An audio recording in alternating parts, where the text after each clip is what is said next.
right, so we have a video for you today. We have an off-duty cop and a guy that decided it was a great idea to run at him with a knife and slash his arm.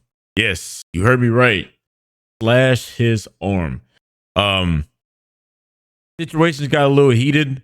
I'm glad it didn't go as far as it could have gone. But yeah. It seems like things get out of hand whenever you have road rage and are upset about certain things, right? But yeah, we're not gonna waste any time. We're gonna jump right into the video and let's see what they have for us. He gets out the car, he pulls out a knife. You know, drops the sheets on the ground, runs at me. Okay, so you pull the knife out, and then what happened? And I went like this at him, and his arm. Officers responded to a report of a road rage incident that resulted in an off-duty. What? Huh? Deputy being cut with a knife. And it was a that he did that too? Wow. We're at one that has a signal 0 and he's putting it away. 13th in Connecticut.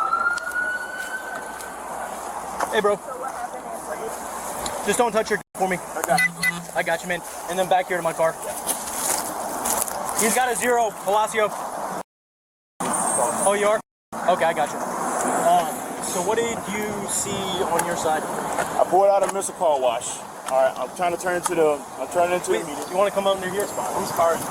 Mine. Okay. Let me move it out of the way. All right.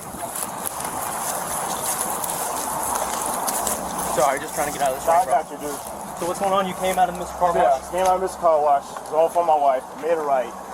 Trying to go across. So I was on, it's on Crawford. Trying to cut across. I can't. There's a car sitting in the middle. They attempted to go. They stopped in the middle, so I had no choice but to make a last-minute turn and turn onto the street so I'm not blocking traffic. Gotcha. White Tesla was coming up behind me. I saw him coming up behind me, so I stayed into the inner lane, the outside lane, so he had 2 more lanes to go around me, which instead of doing that, he came up, rolled my behind, and then went around. So I'm on the phone with my wife. I'm already going that way anyway, so I continued to head west, 192. He flicked me off. I'm like, all right, well, it is what it is. We get caught up in traffic, so now we're stuck here at this point, right? So I'm stuck there. He starts veering in front of me, so now I have nowhere to go. So now at this point, yeah, I am upset.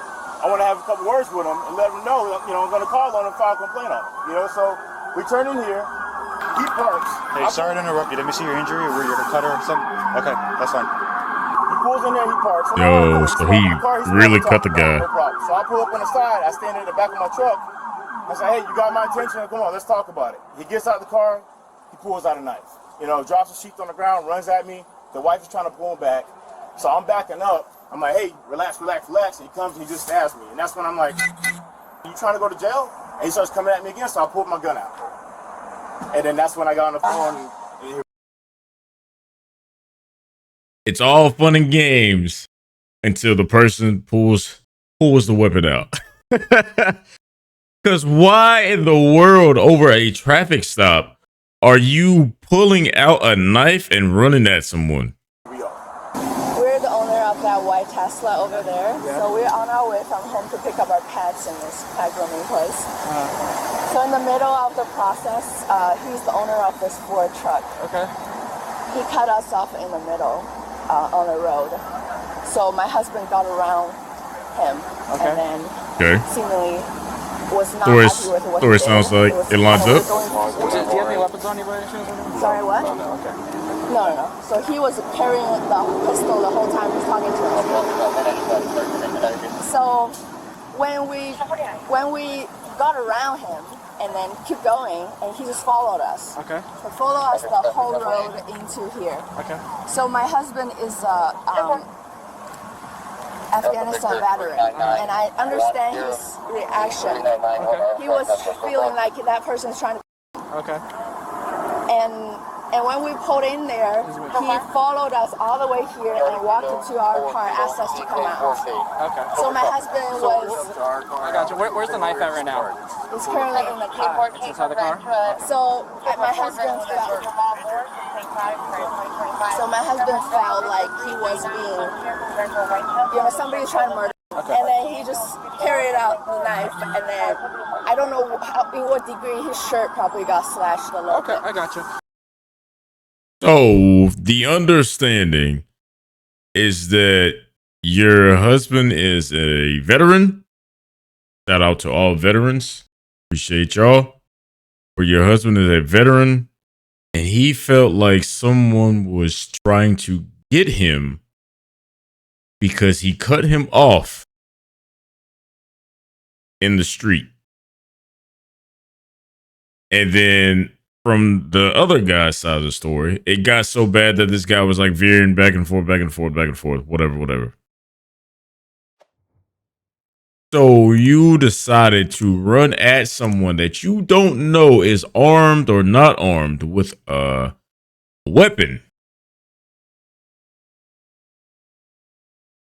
This could have ended so poorly, so quickly. The fact that you even got out with a weapon and ran towards somebody. Can I get IDs for both of you guys? That could have ended so bad. I was trying my best to stop, but you know, as a female, I really can't do much about them, but to you know, separate. Do you guys still live on Berlin Avenue? Yeah, that's the address. That's the address? Okay. So, you were driving with... Why are they leaning on this truck? This is his car. This is the... Okay, gotcha. Yeah, small. Okay. I'll be more upset about that right now.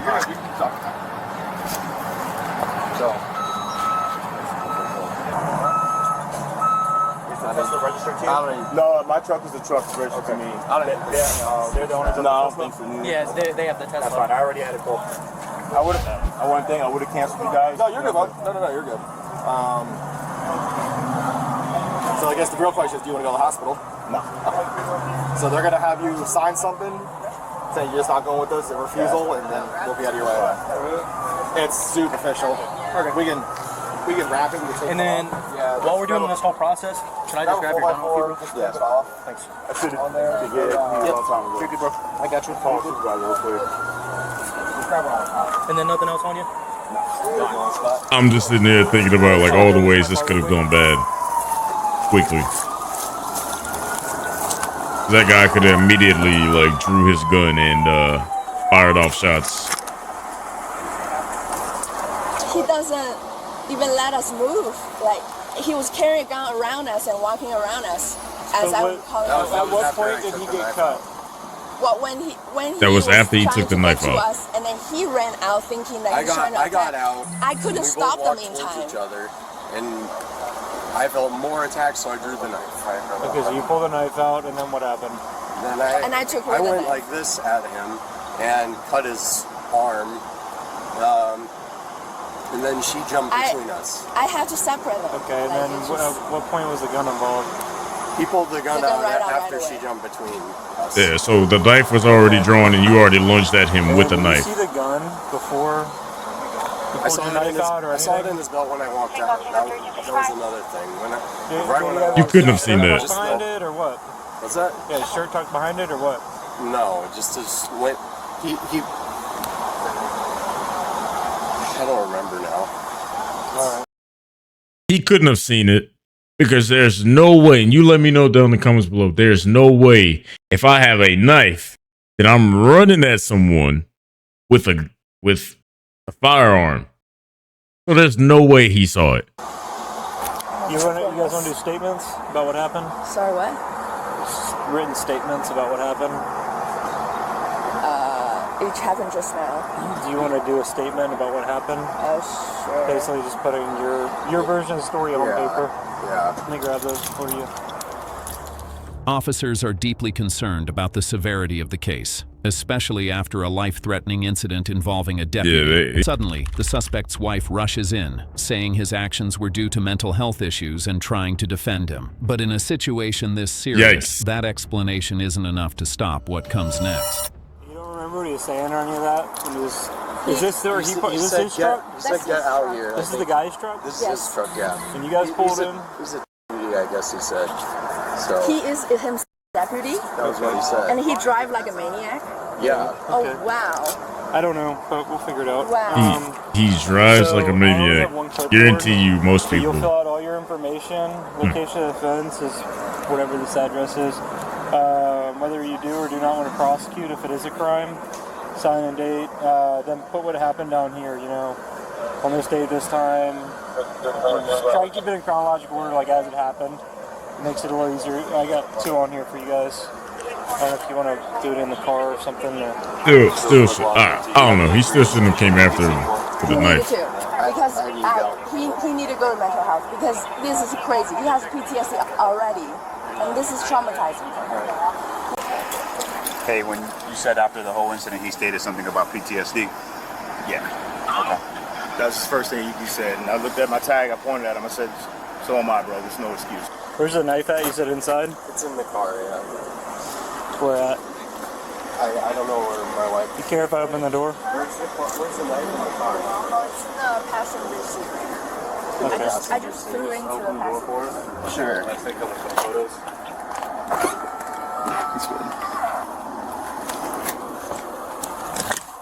Good.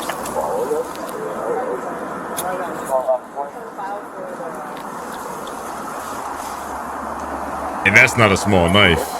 I don't see anything on it. Alright. Need a bag though. Sir, I'm sorry, what's your name? Daniel Sakewicz.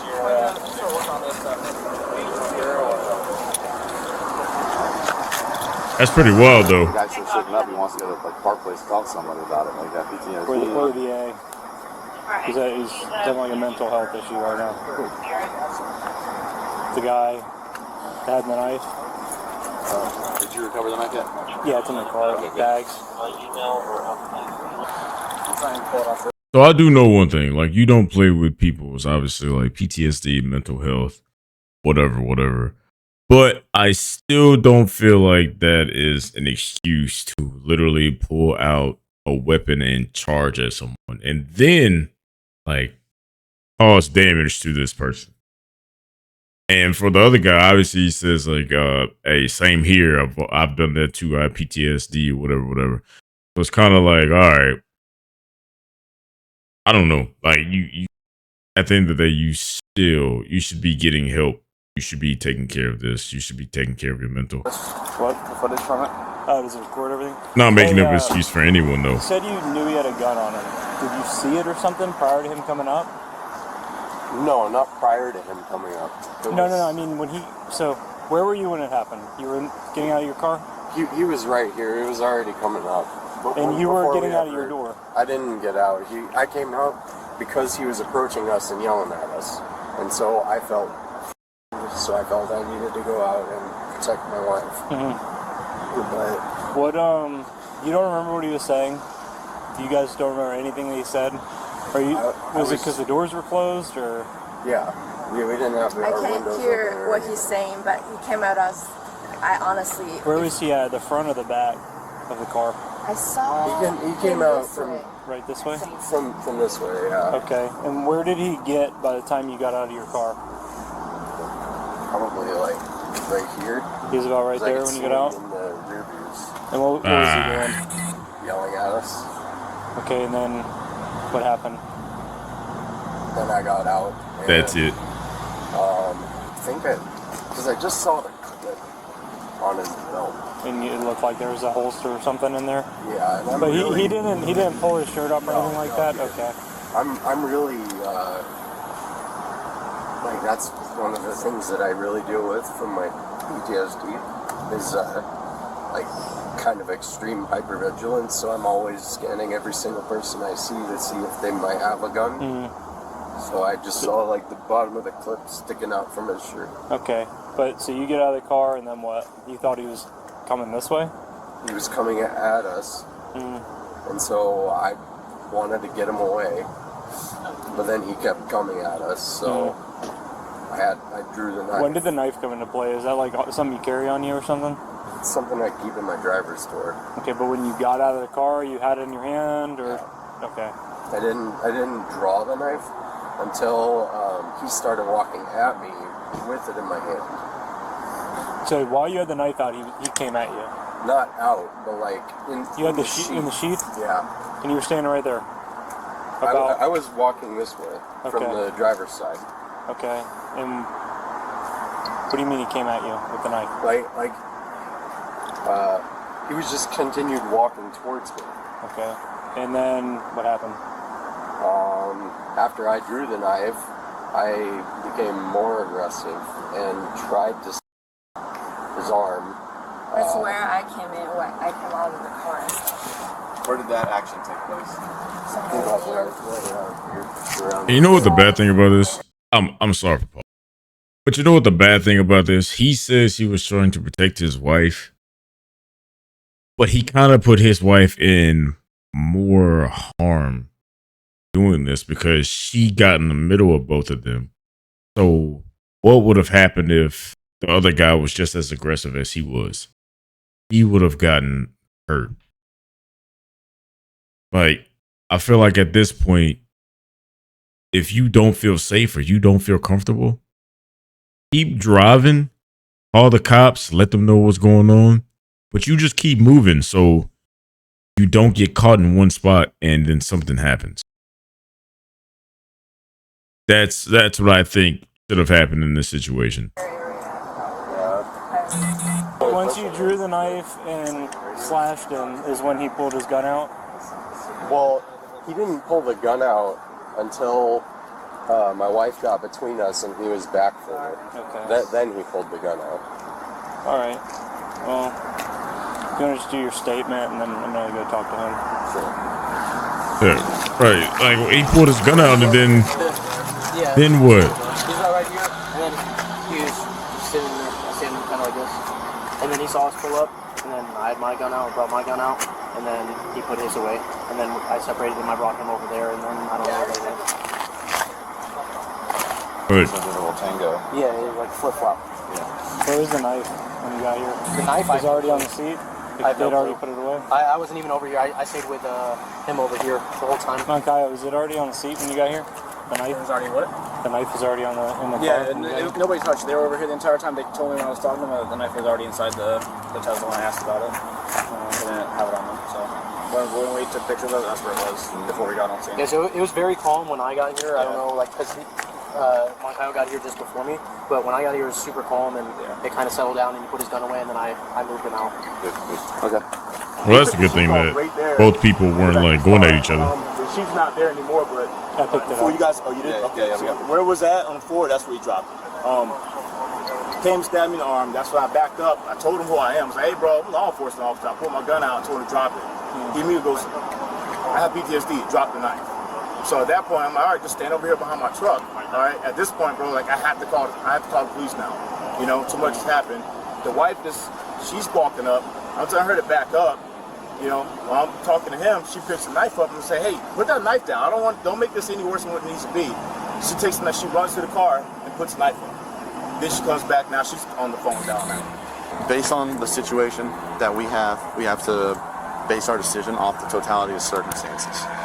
The totality of circumstances in this situation tells me that you were the primary aggressor. You brought the knife to what would have been a verbal argument had you not brought the knife into play. Okay? At some point, whenever he identified himself and draws his pistol, that's when you went, oh shit, okay, and you blacked out. I dropped him. So it's going to be at this time that I'm going to place you under arrest. Okay? Change on your back. So if he wasn't law enforcement, what would have happened?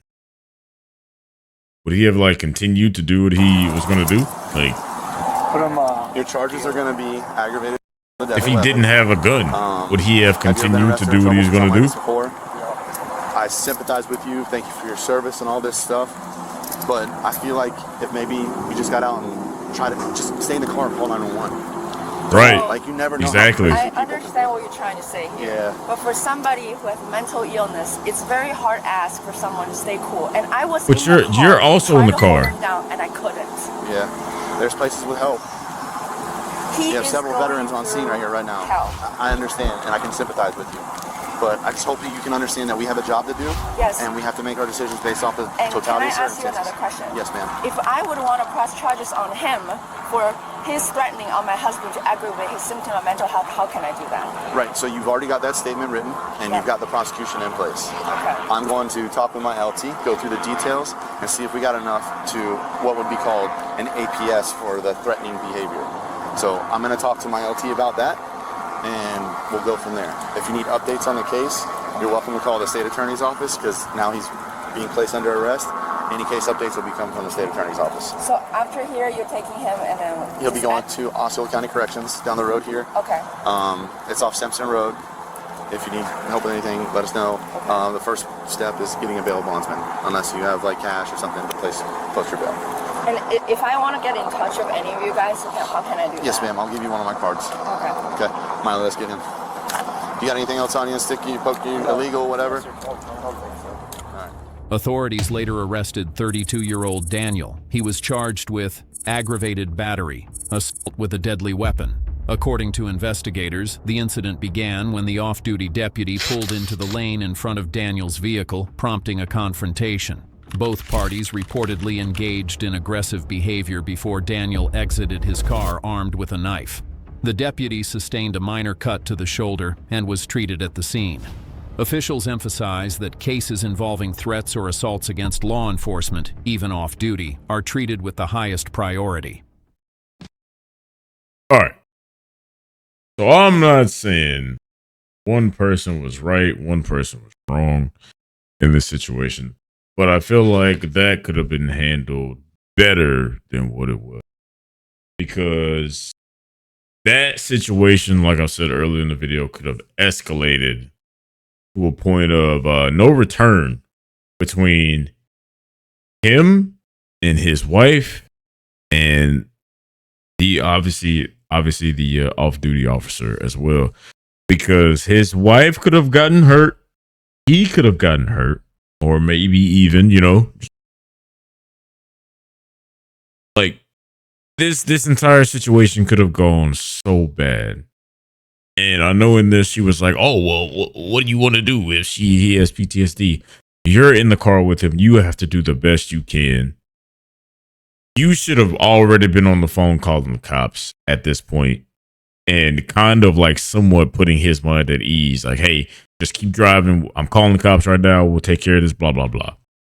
And I understand, obviously, like she says, she's a female. He's a male. She can't really hold him back. She can't really do much. But I think this situation could have been handled better.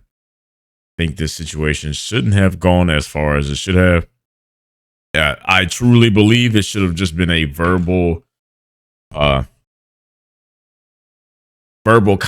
contest, because maybe there was some misunderstanding. Like, obviously they cut the car off and then this guy decided to do whatever he did, and et cetera, et cetera. And even so, I feel like the off-duty cop shouldn't have even confronted them. He should have just left it for what it was and kept going. Because obviously, yeah, they're probably a little upset. You cut them off in the middle of the street, whatever could have caused an accident, etc. But he should have just let them speed off and keep it moving. But road rage is a real thing. Common sense may not always be there in all cases. Some people do not think about a lot of cases, and this could have been something that could have gotten really bad. I'm glad it didn't. But yeah, if you enjoyed this video, let me know down in the comments below. Comment off duty if you're still here and you enjoyed that video. Thank you all for being here. Hope you all have a great day, and yeah, peace.